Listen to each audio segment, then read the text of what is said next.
देखिए, बहुत सारी हाउसवाइफ महिलाएं होती हैं और बहुत सारे लोग ऐसे होते हैं जो जॉब करते हैं और वे भी टीचर बनने का सपना देख रहे होते हैं। और सपने को लेकर वे क्या करते हैं, बीएड या बीटीसी भी कर लेते हैं और उसी सपनों के साथ सीटेट और यूपीटेट की तैयारी करना चाहते हैं। लेकिन किसको क्या पता, कहीं ना कहीं समय दिन पर दिन क्या होता है, कम होते जाता है उनके लिए।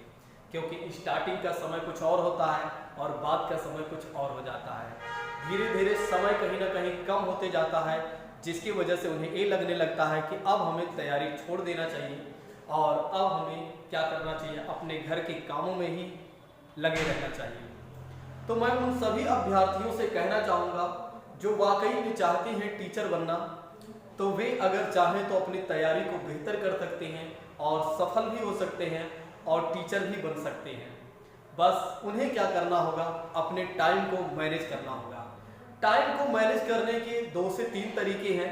एक तो मेरा जो पहला तरीका है, मैं उन्हें ये सजेस्ट करूंगा कि सबसे पहले वे क्या करें, अपने टाइम को देखें कि कितना हमारा टाइम कहाँ कहाँ पर जा रहा है। ठीक है, सबसे पहले वे क्या करें, समय सारणी बनाएं, एक टाइम टेबल बनाएं और ये चेक करें कि कहाँ कितना समय जा रहा है। और दूसरा काम क्या करें, इधर रात में पहले सोएं, यानी कि इधर जल्दी सो जाएं और उधर सुबह क्या है, जल्दी उठ जाएं। अगर इधर जल्दी सो जाती हैं या सो जाते हैं और उधर सुबह जल्दी उठ जाते हैं, तो फिर क्या होगा कि जल्दी वे अपना काम शुरू कर सकेंगे और जल्दी वे अपना काम शुरू कर देंगे तो जल्दी उनका काम खत्म भी हो जाएगा। जब जल्दी उनका काम खत्म हो जाएगा तो उनके पास काफ़ी ज़्यादा समय मिल जाएगा पढ़ने के लिए। वही जो समय मिलता है, मान के चलते हैं 10 और 11 बजे से अगर वे अपने आप को फ्री कर लेते हैं, तो 10 से लेकर भी अगर देखा जाए तो 4 बजे तक उनके पास काफ़ी अच्छा टाइम होता है और इसके बीच में क्या कर सकते हैं, वे अपनी पढ़ाई शुरू कर सकते हैं और अपनी तैयारी को बेहतर कर सकते हैं। अच्छा, कुछ लोग तो सेल्फ स्टडी करने का प्रयास करते हैं और कुछ लोग कोचिंग्स वगैरह ज्वाइन करते हैं। बिल्कुल, जो लोग सेल्फ स्टडी कर सकते हैं, अगर उन्हें अपने ऊपर विश्वास है या वे कर सकते हैं, उनके पास सही स्टडी मटेरियल है, तो वे क्या करें, सेल्फ स्टडी से अपनी तैयारी करें, कोई दिक्कत नहीं है। लेकिन अगर उनके पास सही स्टडी मटेरियल नहीं है, सही रणनीति नहीं है और डेली रेगुलरिटी नहीं हो पाती है, तो उन्हें क्या करना चाहिए कि कोचिंग वगैरह ज्वाइन कर लेना चाहिए। अगर वे कोचिंग ज्वाइन कर लेते हैं तो उन्हें सही स्टडी मटेरियल मिल जाता है टाइम पर और उनके ऊपर एक प्रेशर भी बना रहता है कि इतना आपको डेली तैयार करना है। तो इससे क्या होता है कि उनकी तैयारी बेहतर हो जाती है। तो मैं उन सभी अभ्यर्थियों से या उन सभी महिलाओं से जो हाउस वाइफ हैं, ठीक है, इस बात के एक्सक्यूज ना दें, इस बात के बहाने ना बनाएं कि हमारे पास समय कम है और हम कैसे करें। देखिए, समय निकालने से निकलता है और समय को इंगेज करने से क्या होता है, समय नहीं मिलता है, यानी कि समय नहीं बचता है। जितना ज़्यादा हम चाहेंगे समय को बचाना, उतना ज़्यादा समय बच जाएगा और जितना हम कम चाहेंगे समय बचाना, उतना कम समय बचेगा। ये हमारे ऊपर निर्भर करता है, क्योंकि हर एक व्यक्ति के जीवन में 24 घंटे ही हैं। आज बहुत सारी महिलाएं जो हैं वो टीचर ही नहीं बल्कि आईएएस आईपीएस जैसे परीक्षाओं को भी निकाल रही हैं। तो आप क्यों नहीं, जब वे इतना कर सकते हैं तो आप क्यों नहीं कर सकते हैं। बस सोचिए एक बार, सोच का फर्क है और कुछ भी नहीं है।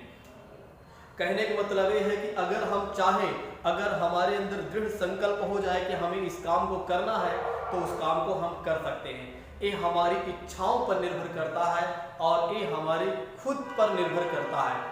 देखिए, सपोर्ट की बात करते हैं तो सपोर्ट कोई देता नहीं है। 2-4 दिन के सपोर्ट सबके अच्छे लगते हैं और 2-4 दिन सपोर्ट सबको देने में अच्छे लगते हैं, लेकिन धीरे धीरे क्या होता है, वे सपोर्ट खत्म होते जाते हैं। तो ये हमारी अपनी लड़ाई है और जहां हमारी अपनी लड़ाई होती है, उस लड़ाई को हमें ही लड़ना होता है। हमारे साथ तो सिर्फ नाम के कुछ लोग होते हैं या नहीं होते हैं। हमें ये मान के चलना चाहिए कि हमारे पास कोई नहीं है, विकल्पहीन मान लेना चाहिए। अगर कोई सपोर्ट नहीं कर रहा है, अगर कोई सपोर्ट कर रहा है तो उसका हमें शुक्रिया अदा करना चाहिए कि ये व्यक्ति हमारा सपोर्ट कर रहा है, बहुत बहुत धन्यवाद उसे आप कहिए और अपने जीवन को लेकर आगे बढ़िए।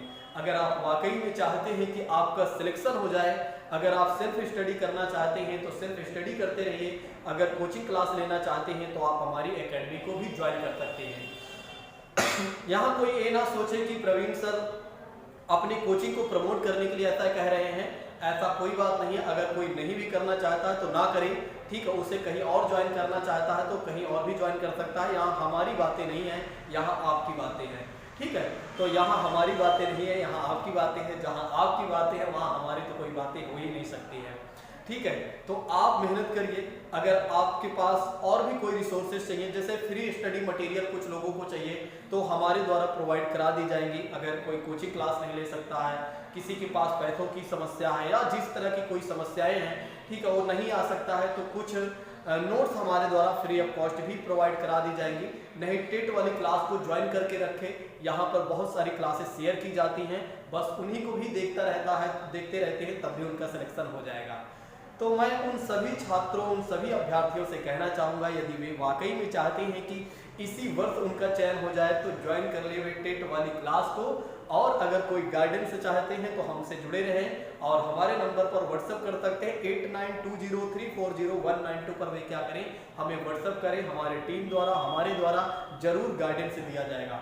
Thank you so much. जय हिंद दोस्तों, take care all of you. अगर आपको मेरी बातें अच्छी लगी हो तो जाते जाते एक बार कमेंट करके आप जरूर बताइएगा।